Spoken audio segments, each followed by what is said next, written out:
Okay, hi guys, welcome again to this new programming video. I know it's been a long time, I've been busy somewhere of my internship work and something, but that's all excuse. Now again, I'm promising that I'll upload a video each and every time. This will be a very short one, it's an easy question from LeetCode. You can search it, I will attach the description of the problem in the link as well. So what we will be planning is we will be doing all the questions of the LeetCode. We'll start with the easy, medium, and then hard. So let's see how many of we can complete it. Okay, this was the first one in which we have to find x of a kind in a deck of cards. I'll basically explain you the whole question of how it is.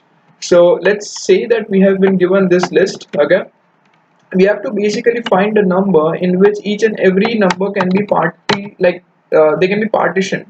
So the question is, let's see, we are given this list. Okay, so 1 2 3 4 4 3 2 1, in which we know that 1 is appearing 2 times, so 1 1, then 2 is appearing 2 times, 2 2, so 3 is appearing 2 times, 3 3, and 4 is appearing 2 times. Okay, so the answer is true because we can arrange the whole list in x partition where x is 2, and each and every partition should have equal numbers as well as the digits should be the same. Okay, so we can partition this in two pairs. That's why the answer is true. However, in this scenario where our list was something like this, in which 1 was appearing 3 times, 2 was appearing 3 times, but 3 was appearing just 2 times, we cannot split this in equal partitions. Either it's 3 or it's 2.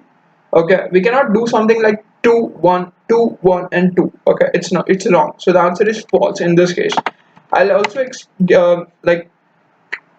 walk you through one more test case in which is something like 1 1 1 1. That there's 4 times 1, and there's let's say 6 times 2. Okay, so it's like okay, so it's 2 2 2 2 2 2 2 2. Okay, I think it's 6. I don't know. 1 2 3 4 5 1 2 3 4 8 7. Okay, now it's 1 2 3 4 5 6 1 2 3 4. Okay, it's cool.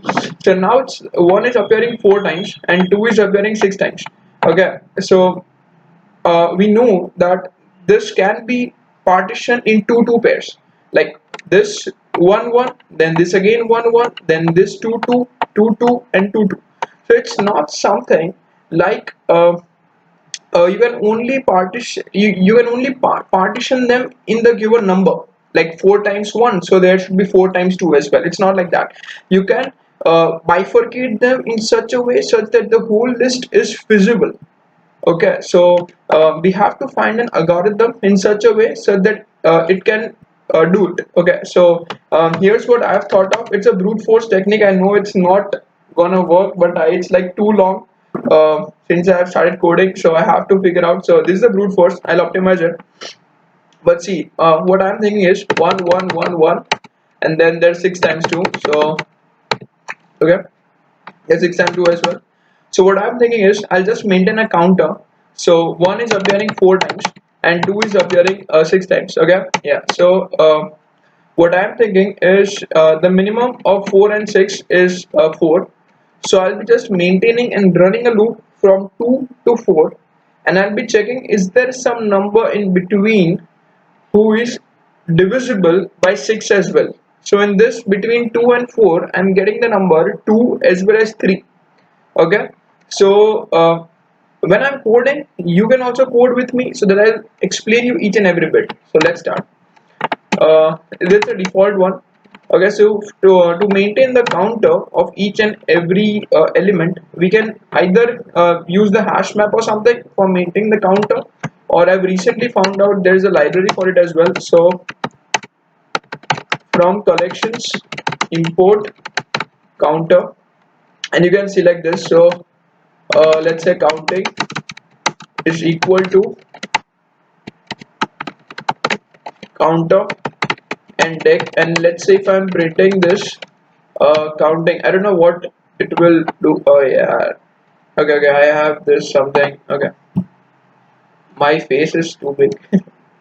Okay, so am I getting some outputs, or I don't know your output, and it's working but I'm not getting that thing. It's okay, I'll get it. uh,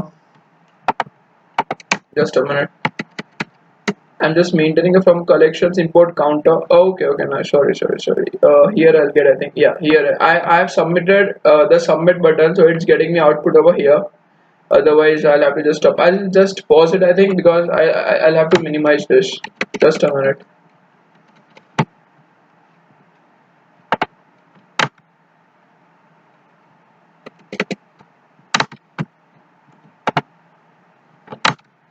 I don't know where you are.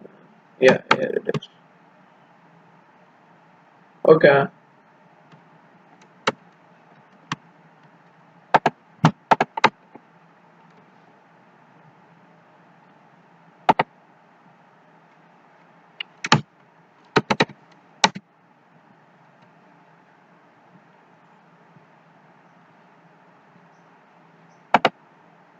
Okay, I don't know what's happening, but it's okay. I'll be doing it. So just to show you of what this will do, it's printing it over here instead of here. Just bear with me. Okay, so what we are getting is, let's say, so one is here two times, two is here two times, three is here two times, and four is here two times. But we don't want output in this form. What we want is something like this. So I have to literally struggle to get over there. Okay, so it's not getting it, but the value will be done. What I'll try to do is that I'll try to find the minimum from this counter. So what I'm trying to do is that minima, I'm naming it as minimum from the list of counting dot values.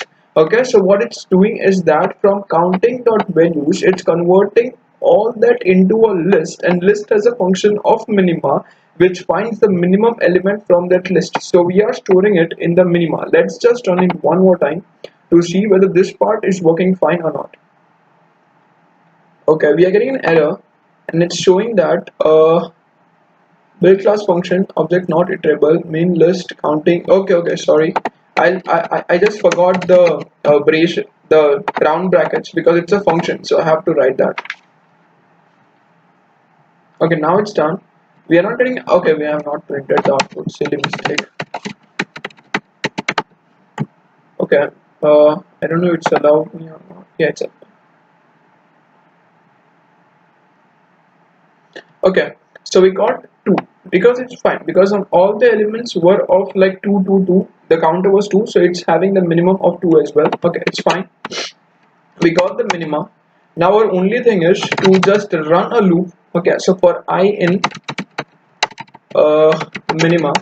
Okay, what I'm trying to do is that for I'm not telling it for I in minima, for I in range of 2 and minima plus 1, because if we are not doing this minima plus 1, then it will only go till minima minus 1, because it excludes the last element. So I have to write plus 1 so that it includes minima as well.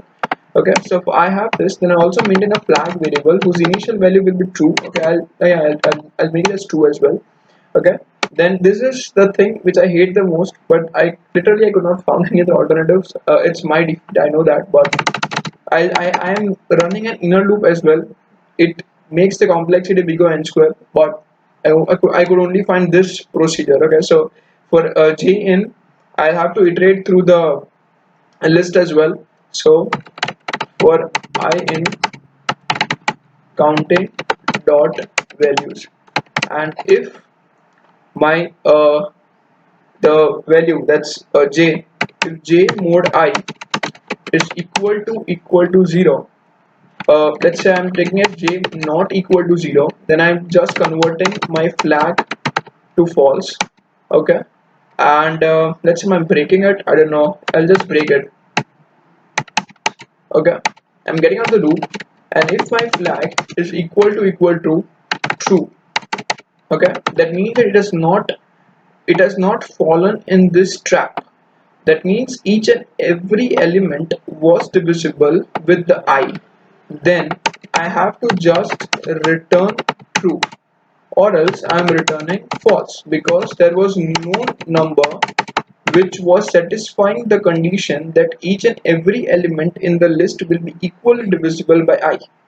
So let's just see if it's working fine or not. I don't know whether it will work. Okay, so Okay, so I'm using the free version of Bendycam. That's why it stopped after 10 minutes. But the solution is working fine and good. And I I can't say this is the best working solution. If any of you have really a nice working solution, please comment or mention. I'll definitely have a look, and if possible, I will reshoot the video as well. Okay, so have a great day. Bye, and I'll promise I'll upload more videos. Okay, that's it. Bye.